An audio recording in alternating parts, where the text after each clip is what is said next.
pwede rin ba kayong malaman kung sino ang iigutan ng ating ruleta? Grabe pala magtampo yung mga host namin. Tulad ng dati, magbibigay pa rin tayo ng quick comment sa sino mang matatapatan ng maiwagang ruleta. Sa mga nanonood at nakikinig, pwede kayong makijoin. Share your thoughts sa live stream ng ating DZMM Radyo Patrol sa Estrella Facebook page. Ito ang ating Magic Ruleta!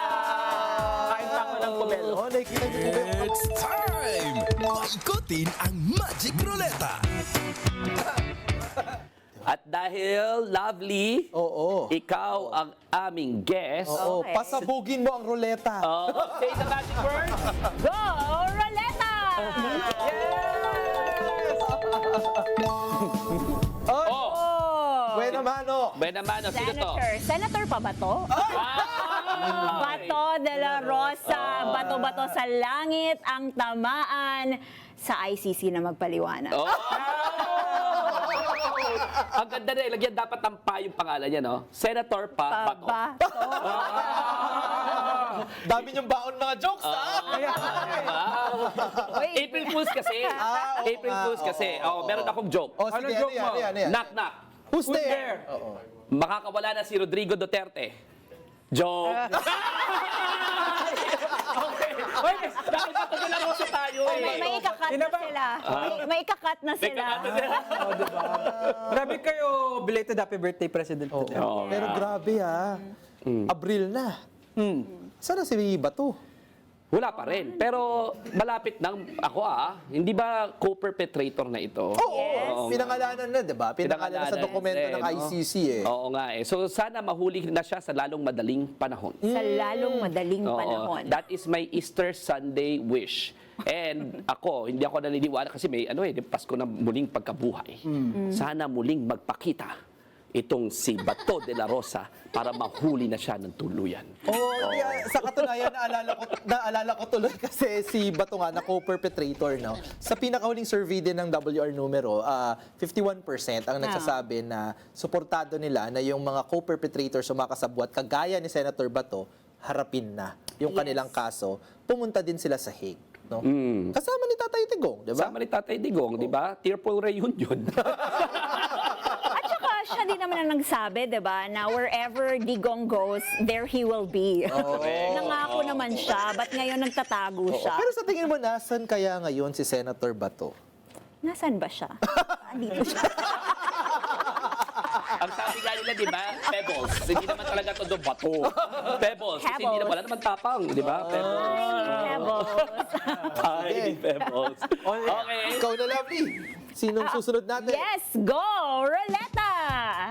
Mas madalas pa nakikita si Bato sa With Due Respect kaysa sa Senado. Oo nga, no? Hoy! Oy! Oy. VP Sara Duterte. Okay. Dami yung kapwa mga Mindanaon dito, ha? Oh, ano masasabi mo dyan? Harapin na ang impeachment mo at mag-sign ng bank secrecy waiver. Hanggang ngayon? Yes. Parang 2 weeks ago pa nung hinahamon. Hindi pa rin nagsasign. Ano ba naman yan? Di At ba? saka may isa pa akong comment. I-fire niya na yung comms niya. Ay, bakit ka mo? Bakit? Ano yung pinagsasabi niya? Bakit tayo hindi pinagbebisikleta para makatipid sa enerhiya? Ano yun? Diba? Bawal daw mag-carpooling. Oo. Oo nga. I-fire mo na yung comms Alam mo, kahit ikaw yung may pinakamagaling na comms, kung yung nagbabasa naman ng ginawa ng comms, medyo hindi may problematic. Para siyang Mali kayo. Bakit na naman? Bakit ba nag-i-expect pa kayo ng talino kay Sara Duterte? Sorry. Binigyan ng script yan. Binigyan ng script na matino yan. Talagang pinaniniwalaan niya na wag tayo mag-carpooling at wag tayo magbisikleta pagdating para makatipid sa kuryente at electricity, sa electricity tsaka sa gas. Yan talaga pinaniniwalaan niya. Mali ka, Clive. Ako na lang. Mali ka. Nananahimik na nga ako dito, eh. Nag-i-expect ka pa ng talino kay Sara Duterte. Kailan ba naging matalino si Sara Duterte? Uulit na naman tayo dito.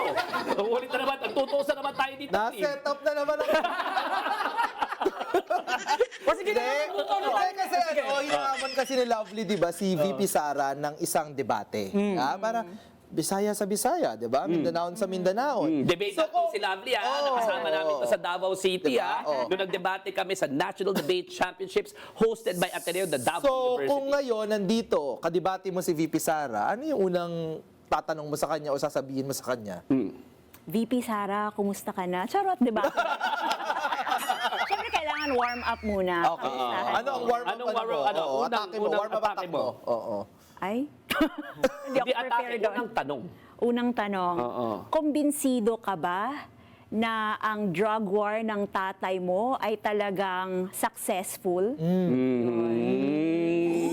Ganda. Kasi yun yung pinapakalat nila na successful daw.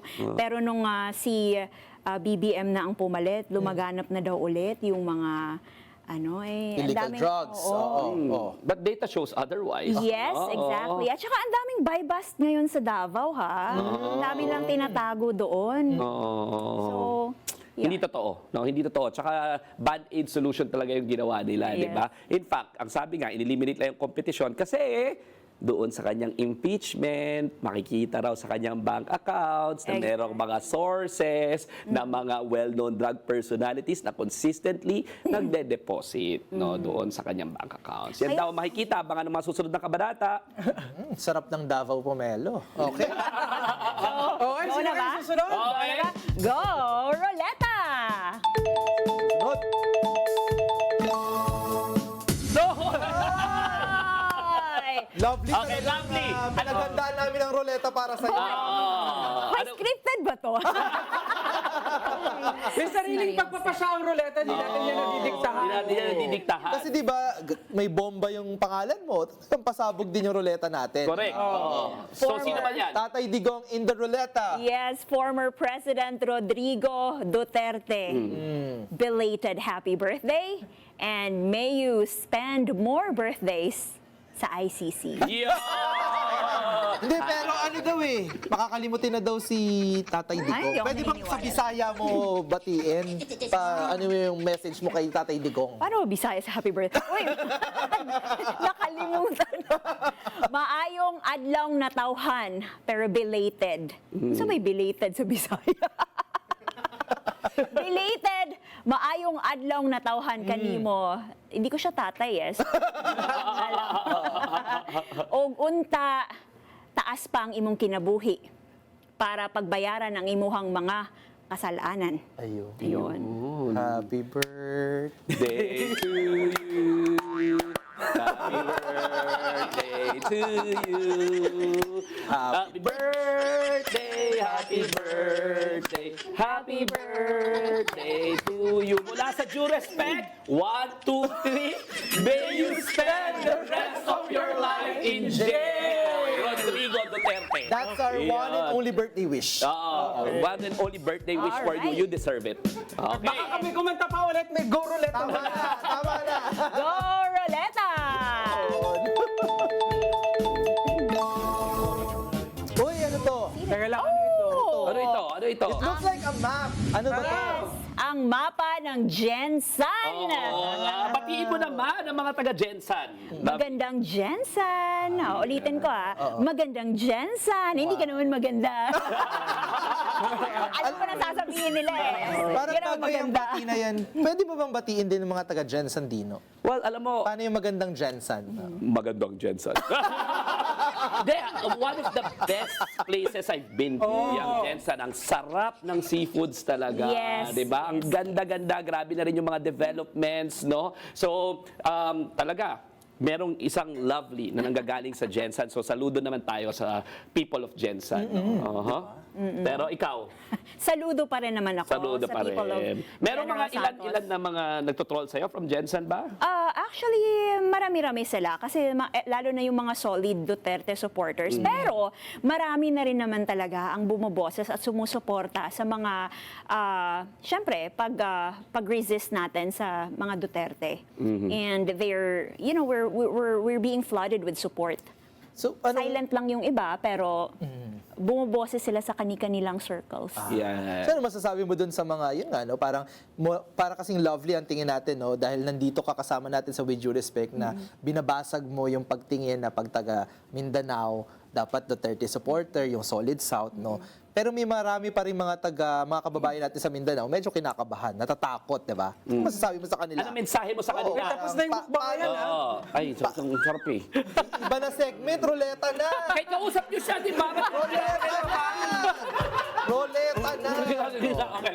Ano masasabi ko? Oo, parang kinakabahan sila. Mensahe mo sa mga mga taga-Jensen, taga-Jensen na supporter Mindanao. pa din ng mga ni Rodrigo Duterte. at saka Normal actually ang matakot kasi alam naman natin yung bashing online and they can really hurt people ha. Pero kung palagi tayong natatakot at palagi tayong nagpapatalo sa sa mga war, ano bang ginagawa? Okay, go. At kung palagi tayong nagpapatalo dahil sa mga ganitong pagkabalahura or what, matatalo ang Pilipinas. At anong klaseng Pilipinas ang ipapamana natin sa mga kabataan kung lagi tayong mananahimik? So, wakasan na natin. Tama. Yung, Ganda. yung pagiging tahimik dahil takot tayo. And I know na marami na po sa atin, marami na sa Vismin actually, hindi lang sa Mindanao, sa Visayas, Mindanao, nagbabasa po ako ng messages. At marami na ang nagsabi na sa kani-kanilang komunidad ay bumoboses sila. Yun. So, I look forward to the day na we will get over this polarization, no? Yeah. Diba? Kasi magkakapatid tayo isang bansa eh. Bisaya ka man, Tagalog ka man, Ilocano ka man. I hope na we can all move on from these polarizing issues of the Dutertes. yes. Ang ganda na sinabi ni Lovely na huwag niyong hayaan matalo ang Pilipinas. Di ba? Ang ganda ng paalala niya. Team Pinas tayo. Ang ganda ng t-shirt talaga nila. Team Pinas. Pilipinas. Team Pinas. Pilipinas. Okay. Okay. Sige, ano lang Okay. next? O, go na. Go, Roleta! Kuha ka na. Copy na to. Last na. Uy, okay na to. Hoy! Oy, yan ba yung bastos? Ay! Uy, Congressman sige yan ng 4th District ng Quezon City. Bastos nga Mula po sa yan. Jensan, Quezon City naman tayo, di ba? Oo, Congressman Si Bong Suntay. Ano masasabi mo dyan, Lovely? Bawal ang bastos dito. Guard, pakiligpit ng kalat. Diba nung nakakampanya to si Bong Suntay, sabi niya siya daw si Superman eh. Pero balita ko si Superman hindi bastos eh. Oo, di ba? Oo. Well, ako kutob ko fearless forecast, no? Hindi kasi payag yung mga taga-distrito sa Quezon City ng ganyan. Yes. No? Katapusan na ng political career ni Bong Suntay. Pinili Yes. mo yan, pinili mo depensahan yung mali, pinili mo maging bastos, pipiliin rin namin na palitan ka na. So fearless forecast, bye-bye. Babu. Kita niya rin kaya yung salamin niya. Hindi, ako naman, ang dami nang nagsabi na mali yung ginawa ni Congressman Bong Suntay. Narinigan ko na yung iba't ibang mga sektor, di ba? Nagpahayag na sila ng pagkondena nila. Kahit naman ang Quezon City Mayor na si Mayor Joy Belmonte. Yes. Sinabi niya, kinall out niya, di ba? Na hindi yan welcome sa Quezon City. Ang tanong, meron pa ba tayong hindi pa naririnig na nagsalita sa usapin na ito? Kasi si VP Sara, di ko pa yan naririnig kahit bilang isang babae na Exactly. ipagtanggol Bilang yung mga babae. Nag-expect na naman. Nag-expect na naman. Bawal kasi mag- Dino, nag-expect na naman. Ano ba? Sinetap ko yung sarili ko! Sinetap ko yung sarili ko! I'm so sorry! Kahilan ba? Pero, on a serious note, hindi lang bilang babae, kundi bilang babae na nabiktima ng panggagahasa. Inamin niya ito last, nung nag-interview siya years ago, inamin niya na siya mismo ay nakaranas. Victim survivor. Victim survivor. So, for me, it's a question Dapat, kung meron mang manguna na sawayin itong si Bong Suntay, dapat si VP Sara yun. Pero napakatahimik. Deafening silence. So, saan papatahimik si Sara Duterte? Sa explanation sa lahat ng mga aligasyon sa kanya, sa issue sa West WPS. Philippine Sea, Yes. tama? Sa issue sa pinagdadaanan ng mga kababaihan, no? Yes. At sa marami pang mga ibang bagay na dapat walang question, hindi niya tinotolerate. Pero dahil kaalyado niya, No dahil comment. pro-China siya, no comment. No comment. Tahimik, cruel. Well, kung nagko-comment man siya, napaka-vague. Cheminette. Like, cheminette. But I'm answering. Diba? Ganun lang yun. Ano ba pang ironic dyan? Ay si Bong Suntay din isa sa mga nag-push nung sa ikonsihal pa ng bawal bastos sa Quezon City. Na ordinansa. Baka hindi binasa. Ay baka Hindi. Parang si Congressman Paolo Marcoleta. Hindi. majority leader siya noon. Huwag kayo mag-alala. Pinagbabawal niya na nga yung sarili niya, kaya matatalo na siya. Okay, malinaw naman yan, malinaw. Very good. O sige, may laman pa kaya ang ating Kinulang ruleta? siya ng premonition. Alam niya kinuhingin yun. Okay, baka meron pa tayo dyan. Sige nga, kung meron pa. Go, Roleta! Bam! Oh! Oh, si Senator Jinggoy Estrada. Ano ang message mo kay Senator Jinggoy from the bottom of your heart? You are not safe anymore. Oh, hindi na safe. Hindi na safe. Fearless forecast mo from the bottom of your heart. Makakukulong ba siya? Makukulong ka na, katapusan na ng career mo. Hindi ka na palamunin ng taong bayan soon. Oo. At hindi ka na pakakawalan. Nakatakas ka na ulit. Hopefully. Kaya nga hindi dapat nananalo yung mga nagpapalaya ng mga magnanakaw eh. Pero mapaglaro talaga yung tadhana, di ba? Pinakulong, nakawala, hindi pa rin natuto, inulit pa rin. Nagnakaw pa rin. Magnakaw pa rin. At least dun sa mga aligasyon na sinasabi, makukulong ka ulit. Binigyan na nga ng chance at redemption, no? Oo. Paulit-ulit, no? Paulit-ulit, recidivist ang tawag dyan. Recidivism, repeat offender. Di ba? Di ba? Kaya paalala din yan na kapag ka meron issue ng pananagutan, nagnakaw sa pera ng bayan, di ba? Dapat maparusahan agad. Exactly. Hindi dapat nag-aantay ng tamang panahon. Hindi dapat susunod na panahon na lang dahil may iba tayong mga kinakaharap na problema. Kasi ganyan ang nangyayari, uulit at uulit, hindi matututo, di ba? Walang matututunan eh.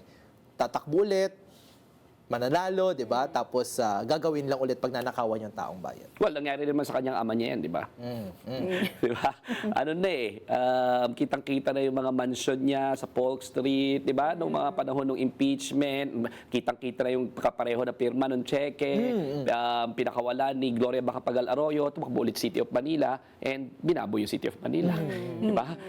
Kitang-kita, tapos nagkakalat ng basura sa Manila Bay, para may ilinisin lilinisin. daw. Di ba? Yun nga ano ba, paulit-ulit nating ine-elect yung mga trapo ng Yan. mga ito. Yung ginagawang katatawanan yung politika, tapos binababo yung ating sistema. No? Tapos hindi naman talaga katalinuhan. So I think it's high time na wag tayong bumoboto ng mga ganyan, ng mga hindi naman katalinuhan, nagmamarunong, nagtatapang-tapangan, pero ultimately, limpak-limpak naman ang kaso. Kaya paalala natin sa mga taong bayan na baka tingnan naman natin ng ibang mga kandidato. Bagong mukha naman ang ilagay natin sa Senado, no? Na yung hindi na walang bahid at kasaysayan ng ganyang mga pagnanakaw at mga maanumalyang operasyon. Nako, talagang Paskong pagkabuhay ngayon. Oo, Paskong Grabe ang pagkabuhay. hope natin. No? Pero tayo lang nanalangin na meron naman mga bagong muka. No? Yes. Sa- Naalala ko tuloy yung tagline na bagong Pilipinas, bagong mukha. Pero sila pa din. Ay, Bago ang mukha. So bigyan na natin ng kalayaan ang Pilipinas sa mga magnanakaw na mga mukhang magnanakaw na ito. That's from the bottom of your heart. Yes. Okay. Alright? Okay, meron pa kayang Meron lalabas pa ba? sa ating Magic Ruleta? Alright. Do the honors. Word. Go, Roleta! Sino na?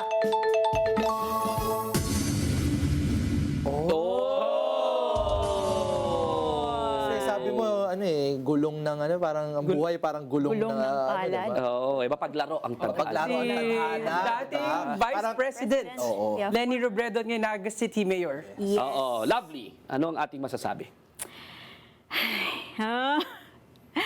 Ano ba? Kantahin ko na lang yung rosas?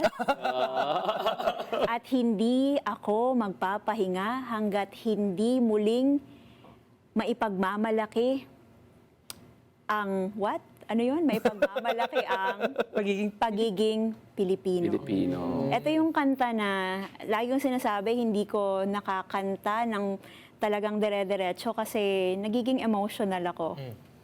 Dapat ba papakinggan na ulit natin yung kantang yan?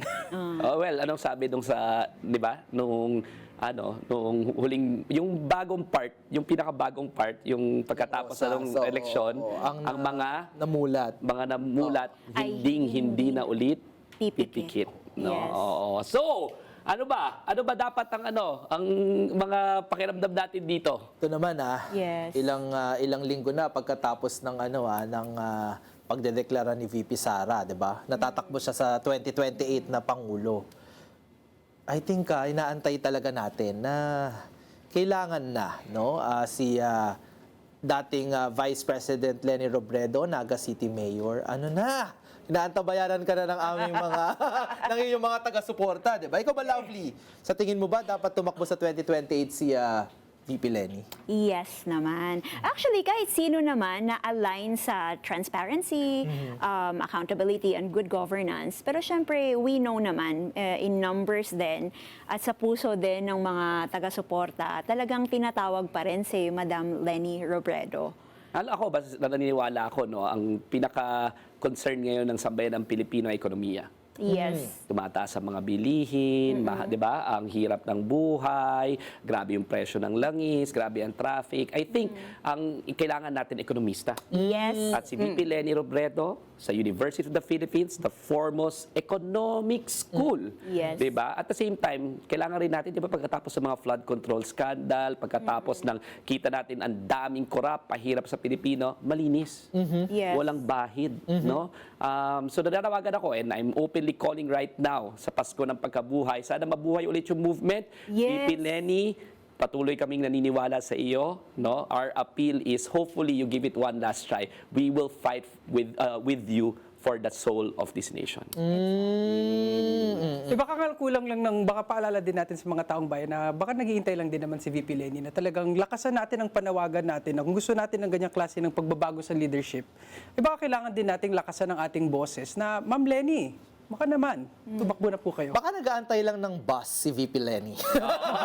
Ay, di ba? Ay, naku, may magagalit. Bawal yan. Oo, di ba bawal? galit ang DDS, bawal bike at carpool. Tahimik ang mga DDS na nakakatawa. Pero ako, may panawagan na ako.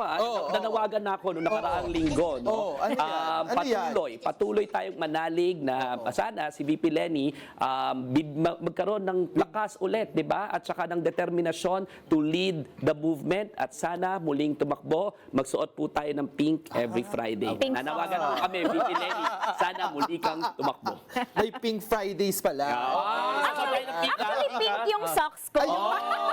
Sino yung nag-pink na sa? Parang narinig ko yan ah. Kulay Parang narinig ko yan ah. The most Medyas. Kulay political- rosas sa medyas. Ulit yan, yung dating version. The most political thing I've done today is magsuot ng pink na medyas. Kulay. Okay yan. Kulay rosas ang medyas. Hindi, amoy Sige, rosas. tinan natin. Amoy Baka meron rosas. pa. Sa Meron ating pa? baleta. Sige, go. Lovely Go, to be honored. Roleta! Meron pa? Nagulat ah. Ikaw! Ikaw! Yung ruleta kasi may sarili tong pagpapasya. Ikaw ang lumabas sa ruleta. So, Message to mag-commentary myself. tayo. Lovely, salamat sa lahat ng ginagawa. We know na hindi madali na maging matapang, no? Ikaw nga yung sinasabi ko nung grabe yung laban nung panahon ni Rodrigo Duterte, meron yung inawardan na Time Person of the Year, si Jover Laurio. Diba, isang political blogger na hindi ininda lahat ng mga atake sa kanya. Lahat na itsura, pamilya, lahat na ginawa, no? Pero lumaban, no? And ako, naniniwala ko sa mga katulad mo, we thank you for actually having the voice and having the courage to continue telling the truth and speaking truth to power. Maraming salamat. Hindi ko na madadagdagan yun at napakaganda ng message ng Attorney Dina. Ikaw, lovely. Ako ba? Anong message mo para sa sarili mo? Ayun, kausapin ang sarili. Ito ang salamin. Yun pa namang mga chismis na pinapakalat nila na ako daw ay baliw. So, sige, kakausapin ko ang sarili ko. Ano ang sasabihin mo kay Lovely? Hello, lovely.